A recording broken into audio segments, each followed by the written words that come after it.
Hello বন্ধুরা, চলে এসেছি নতুন একটা মিনি ব্লগ নিয়ে। আর আজকে আমরা যাচ্ছি আমাদের বাড়ির সামনের মেলাটায়। তো অনেক কিছু তোমাদের সাথে শেয়ার করার ইচ্ছা হয়, বাট এইটুকু ছোট ছোট ব্লগে তো আর সব কিছু শেয়ার করা সম্ভব নয়। আর বড় ব্লগগুলো পোস্ট করলে সেরকম একটা ভিউও আসে না। যাই হোক, এইটুকুতেই তোমাদের সাথে যে যতটুকু শেয়ার করা যায় আমি চেষ্টা করি শেয়ার করার। তো মেলাতে গিয়ে একটু ঘুরে একটু খাওয়া দাওয়া করেই বাড়ি চলে এসেছিলাম, কারণ আমাকে রান্না করতে হতো। আর রাত্রেবেলা অল্প করে মাটন আনা হয়েছিল, সেটাই রান্না করেছি। তো তাড়াতাড়ি করে রান্না বান্না করে খেয়ে দিয়ে শুয়ে পড়েছিলাম, বাট আমি ঘুমোতে একদমই পারিনি। ভোর 3:30 বাজতে না বাজতে আবার উঠে গেছিলাম ভাত বসানোর জন্য। তার একটা রিজন আছে।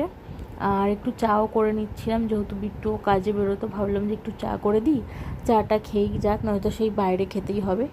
যাই হোক, আজকে এইটুকুই শেয়ার করলাম। আশা করি তোমাদের ভালো লেগেছে। ভালো লাগলে অবশ্যই লাইক করে দিও। টাটা।